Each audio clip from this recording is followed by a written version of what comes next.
Şimdi de sahabe nesli ve ahlak konulu konuşmalarını yapmak üzere Siyer Araştırmaları Vakfı Kurucu Başkanı Muhammed Emin Yıldırım hocamızı mikrofona arz ediyorum. Halen yürekleri İslam'ın aşkıyla yanan gençler var.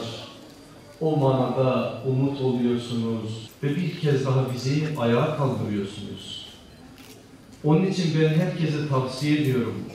Gelin bu topraklara muhabbet görün. Ahlaktır, bu nasıl güzel bir sevgidir. Allah bizi bundan ayırmasın. Bu bizim gerçekten ayakta durabileceğimiz en güzel şeyimiz. Gayretimiz, mücadelemiz, azmimiz bunun üzerinde yoğunlaşsın inşallah. Önemli bir konu, sahabe nesli ve ahlak diyeceğiz. Ahlak kavramı da çok bildiğimiz ama çok fazlaca hata ettiğimiz bir kavram. Ve onun üzerinden konuşmaya çalışıyoruz. Onun üzerinden konuşmaya çalıştığımız için de hata ediyoruz. Ticari ahlakı sayın geri kalanların hepsini sayın, hepsinin en ideal halini ben size gösteririm diyor. Huzeyfetül Yemani ile onun babası Hüseyin İbni Cabir. Müslümanlar ararlarken Mekke müşrikleri bunları görüyor ve bunları tutukluyor. Ebu Cehil alıyor bunları, sorguluyor. Ne yapıyorsunuz diyorlar. Bunlar da harp hiledir ya. O çerçeveden bazı sözler söylüyorlar. Biz Medineli tüccarlarız, ticaret için buradayız falan diyorlar. Ebu Cehil onlara diyor ki bize söz verin. Biz size izin verdikten sonra dönüp Muhammed'e kavuşmayacaksınız, yetişmeyeceksiniz. Buna dair söz verin, sizi serbest bırakalım. Biz her şart ve durumda düşman bile olsa verilen sözü yerine getirmekle emrolun. Euzubillahimineşşeytanirracim. Bismillahirrahmanirrahim. Şöyle bir problemimiz var bizim, ne yazık ki. Dün de biraz temas ettim. Kavramların içini Allah'ın istediği gibi dolduramıyoruz. Bazen kavramları farklı bir biçimde genişletiyoruz. Bazen daraltıyoruz. Bazen de içini boşaltıyoruz. Kavram dediğiniz şey o düşüncenin, o mesajın en doğru anlaşılmasının mihenk taşıdır. Ahlak kavramı da çok bildiğimiz ama çok fazlaca hata ettiğimiz bir kavram. Öyle ki kavramı biz indirgemişiz. Allah'ın yüklediği manayı daraltmışız. Birkaç alana sıkıştırmışız ve onun üzerinden konuşmaya çalışıyoruz. Onun üzerinden konuşmaya çalıştığımız için de hata ediyoruz. Bir kere biz şu anda zihnimizde şunu bir düzeltmemiz lazım. Ahlak dediğiniz cami kavram, geniş kavram, büyük kavram sadece iffete indirgenecek bir kavram değil. İffet ayrı bir kavramdır ve o iffet meselesi de ahlakın içerisinde değerlendirilebilir. Eğer biz iffet meselesini konuşacaksak, iffet meselesi de sadece kadına indirgenecek bir kavram değil. İffet meselesi de kadınıyla, erkeğiyle hepimizi ilgilendiren bir kavramdır. Hal böyle olunca biz ahlak deyince geniş perspektifte meseleye bakmamız lazım. Adam kayırma da ahlaksızlıktır. Emanete riayet etmemekte ahlaksızlıktır. Rüşvet yemekte ahlaksızlıktır. Torpilde ahlaksızlıktır. İlahir bizim bugün Kur'an'dan ve sünnetten öğrendiğimiz sınırları ihlal eden her şeyde o ahlak kavramının içerisine dahil olmak durumundadır. Eğer böyle yapmazsak adam haramdır, domuz eti yemez. Bir Müslümanın başka bir şey yapacağını düşünebilir misiniz? Aynen o domuz eti yememe hassasiyetinin aynısını kamunun malını yememede de göstermeliydi. Yetimin malına el uzatmamada da göstermeliydi. Kendisine bir emanet tevdi edildiği zaman o emaneti koruma noktasındaki hassasiyetinin boyutu da bir yerlere haksız adam yerleştirme noktasında da aynı noktada olmalıydı ki ahlak dediğimiz şey gerçekten Allah'ın istediği gibi hayatlarımızda hakim olmuş olsun. Ama bugün daralttığımız için şekli olan bazı şeyler aklımıza geliyor bizim, ama genel itibariyle aklımıza diğerleri gelmiyor. Gelmediği için de bugün İslam ümmeti ve İslam toplumu en ahlaklı toplum olması gerekirken üzülerek söyleyelim ki bugün İslam coğrafyaları ahlak noktasında çok ciddi bir sınav veriyor ve bu sınavı kaybediyor. Ne yazık ki kaybedenlerden birileri de biziz. Her geçen gün daha fazla çözülüyoruz. Daha fazla aşağılara gidiyoruz. Bu manada ciddi sınavlar veriyoruz. Onun için ben istiyorum ki bugün ahlak kavramını sadece belli bir alana sıkıştırarak anlamayalım.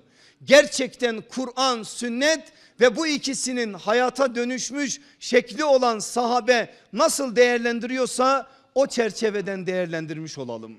Biz mecburuz ahlak meselesini Allah Resulü sallallahu aleyhi ve sellem'den, Kur'an'ın, sünnetin hayata doğrulmuş şekli olan sahabe neslinden öğrenmeye. Çünkü bu ümmet ahlak ümmetidir. Bu ümmetin en temel vasfı odur. Eğer biz bu ahlak meselesini işin merkezine koyup anlamazsak inanın ki İslam'ın birçok meselesini anlamayacağız.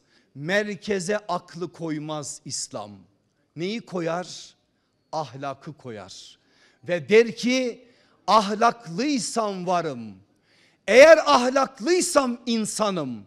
Çünkü düşünmenin de bir ahlakı var.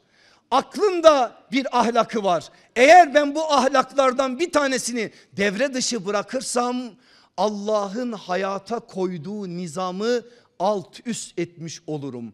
Bugün Müslümanlar olarak bu hakikatleri anlayamadığımızdan dolayı da dünyaya anlatamadığımız için bakın insanlık bir kriz yaşıyor ve bu krizin içerisinde perişan olmuş bir vaziyette. Zannetmeyin ki insanlık bozulduğu için Müslümanlar bozuldu. Hayır. Müslümanlar bozulduğu için insanlık bozuldu. Çünkü ümmeti Muhammed insanlığın mayasıdır. Maya bozulduğu için bugün insanlık bozulmuştur. Dolayısıyla bizim yeniden kendimize bakmamız lazım. Artık şunlardan biraz vazgeçelim. Dış güçler şöyle, düşman şöyle, şu böyle, bu böyle. Ne olur bu hamasetleri bırakalım ya. Biraz kendimizle yüzleşmeyi göze alalım. Bizim kusurlarımızı, eksiklerimizi, noksanlıklarımızı biraz farklı bir biçimde değerlendirelim. Göze alalım, yüzleşelim, konuşalım. Ondan sonra bazı şeylerin çok daha farklı bir biçimde geliştiğine, dönüştüğüne, o İslam'ın inşa etmek istediği insan profilinin oluştuğuna hep beraber şahit olmuş olacağız. Biz şu anda 21. asırda yaşıyoruz. Yaşadığımız çağ Mekke dönemi mi? Habeşistan dönemi mi? 1. Medine dönemi mi? 2. Medine dönemi mi? Yoksa halifeler dönemi mi? Ben size söyleyeyim. Bunlardan 5'i de değil. Ya ney? Modern cahiliye çağı. İster kabul edelim, ister etmeyelim. Şu anda yaşadığımız çağın adı modern cahiliye çağıdır. Cahiliye çağının en bariz özelliklerinin hepsini bugün modern dünyada biz şu toplumda yaşıyoruz. Nasıl ki Mekke cahiliyesinde ahlak konusunda çok ciddi bir problem vardıysa bugünün dünyasında da bizde var. Peki Allah Resulü aleyhissalatü vesselam Mekke cahiliye çağını nasıl asr-ı saadete çevirdi? Bu sorunun cevabı bugünün cahiliye çağını da saadet asrına çevirme noktasında bize ipuçları verecek. Nasıl çevirdi? Bir pota oluşturdu. Darul Erkam, biraz önce söyledim. Aldı oraya bir avuç insan ve o insanları yetiştirdi. Nasıl yetiştirdi? Sağlam bir akide inşa etti. Allah Resulü aleyhissalatü vesselam nübüvvete başladığı zaman Kabe'nin içerisinde 360 tane put vardı. İster kabul edelim ister etmeyelim, şu anda bizim kalplerimiz cahiliyenin Kabe'sine benziyor. 360 tane put var kalplerimizde.